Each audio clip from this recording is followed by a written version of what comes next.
रात का सन्नाटा चारों ओर फैला हुआ था। ट्रक हाईवे पूरा सुनसान था।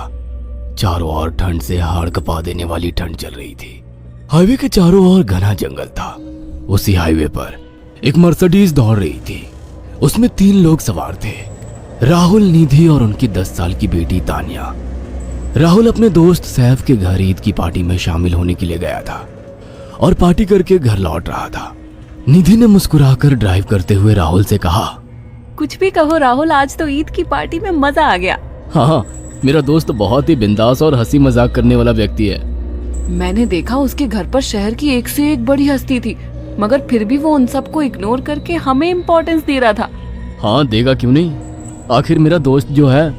सच में राहुल, अमेरिका से इंडिया लौटकर बहुत अच्छा फील हो रहा है। वैसे तुम्हारा दोस्त सचिन अभी तक नहीं आया अमेरिका से? निधि की बात सुनकर राहुल चौंक कर बोला, ओह शिट यार, उसका फोन आया था कि वो इंडिया आ रहा है। उसने बोला था कि मुझे एयरपोर्ट पर पिक कर ले। निधि बहुत नाराज होगा वो। कोई बात नहीं, उससे बोल देना कि तुम्हें बिल्कुल याद नहीं रहा और फिर तुम्हें सैफ की इनवाइट की हुई ईद पार्टी में भी तो शामिल होना था। निधि ने इतना बोला ही था कि उसकी बेटी तानिया ने अपनी माँ की ओर देखकर कहा, मुझे भूख लगी है माँ, और प्यास भी। तानिया की बात पर निधि ने बुरा सा मुंह बनाकर उसकी ओर देखकर कहा, पार्टी में तो इतना खाया था तुमने, फिर भी भूख लगी है। निधि की बात पर तानिया ने मासूम सा चेहरा बनाकर कहा, कोई बात नहीं मम्मी, मुझे पानी ही पिला दीजिए। कितनी बार बोला है मुझे मम्मी मत बोला करो। पानी अभी नहीं है, आगे जाकर कोई शॉप पड़ेगी तो बोतल खरीद के दे दूंगी। निधि की बात पर राहुल ने मुस्कुराकर कहा, छोटी बच्ची है निधि, इतना नाराज होना सही नहीं है। राहुल ने इतना कहा ही था कि अचानक एक काली परछाई राहुल की कार के सामने आकर खड़ी हो गई। राहुल के पैर अचानक ब्रेक पर पड़ गए। गाड़ी तेज रफ्तार में थी। ब्रेक अचानक लगने से पलटते पलटते बाल बाल बची थी। राहुल के चेहरे पर भयानक ठंडी में भी पसीने की बूंद टपकने लगी। वो दोनों कार से बाहर निकल आए। निधि ने डरते हुए कहा, आखिर कौन था ये?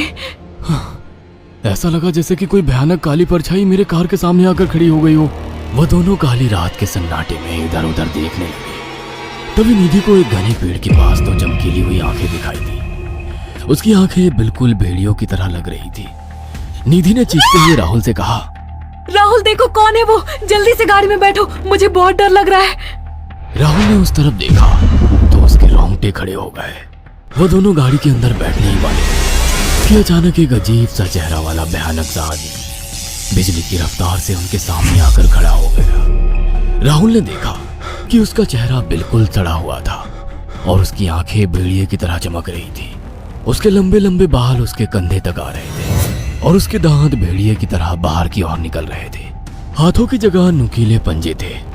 राहुल को देखकर अजीब से अंदाज में हंसने लगा, मगर जैसे ही राहुल की नजर उसके कपड़ों पर गई, राहुल की आंखें फटी की फटी रह गई। वो हकलाते हुए बोला, भाईजान, भाईजान, मुझे माफ कर दो, मुझे छोड़ दो। राहुल ने इतना कहा ही था कि अचानक उस अजीब से दिखने वाले भयानक आदमी ने अपने पंजों से राहुल की गर्दन कसकर पकड़ ली और एक ही सेकंड में उखाड़ कर जमीन पर फेंक दी। राहुल के धड़ से लाल रंग का खून का फुहारा फूट पड़ा। इस भयानक मंजर को देखकर निधि के गले से एक जोरदार चीख निकल गई। निधि इससे पहले भागती कि अचानक उस भयानक दिखने वाले आदमी ने निधि को पकड़ लिया और अपने नुकीले पंजे उसके पेट में गड़ा दिए और उसकी अतड़ियां बाहर निकाल दी। निधि के एक दिल दहला देने वाली चीख सन्नाटे को चीर गई। अचानक हवा का एक बवंडर उठा और वो भयानक सा दिखने वाला व्यक्ति देखते ही देखते बवंडर के साथ गायब हो गया। तानिया ने डरते डरते निधि के मोबाइल से पुलिस और सैफ को बुला लिया और कुछ ही देर में वहां चारों ओर पुलिस की गाड़ियां थी। पुलिस ने राहुल के दोनों दोस्त सैफ और सचिन को वहीं बुला लिया। इंस्पेक्टर अर्जुन ने दोनों से कहा, मैंने ऐसी हत्याएं अपने करियर में कभी पहले नहीं देखी। ये काम तो ना किसी जानवर का लगता है, ना ही किसी इंसान का। सचिन कपकपाती हुई आवाज में बोला, आप कहना क्या चाहते हैं? कुछ कह नहीं सकता। जिस किसी ने भी इन दोनों को मारा है उससे एक बात तो साबित होती है कि वो इन दोनों से हद से ज्यादा नफरत करता था।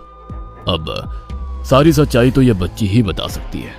इतना बोलकर इंस्पेक्टर अर्जुन तानिया के पास चला गया, जो बेहद डरी हुई थी। तान्या ने आंखों देखी सारी घटना इंस्पेक्टर अर्जुन को बता दी।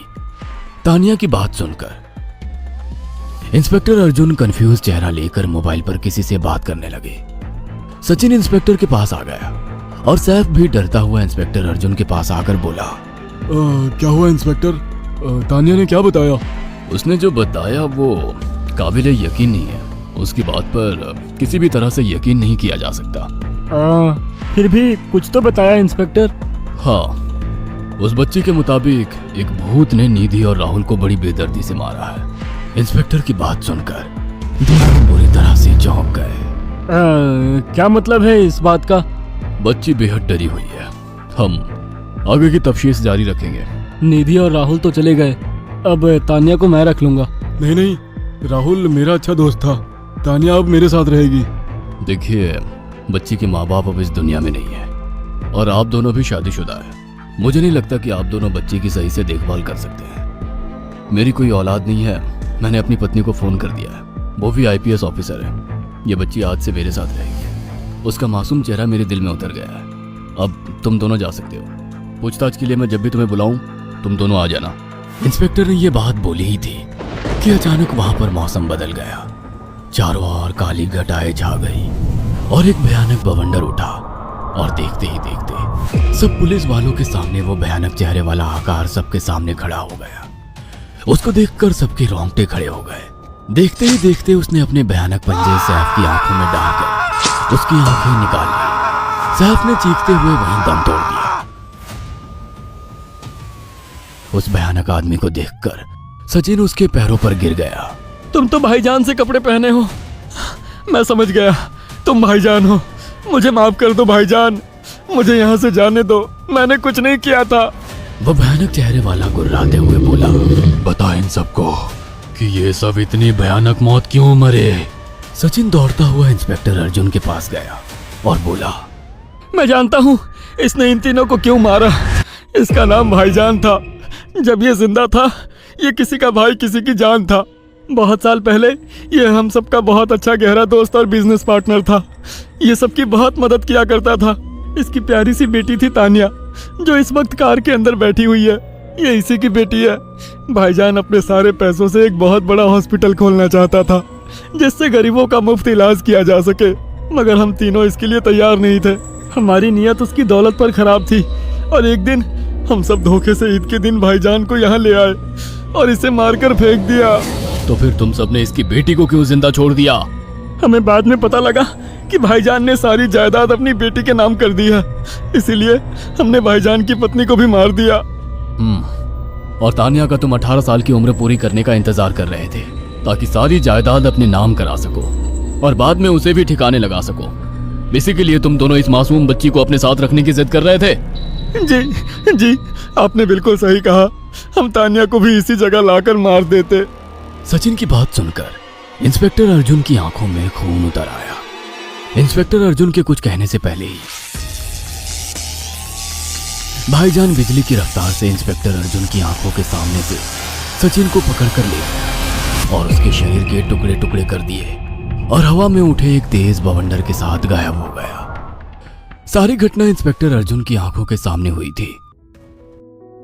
तान्या को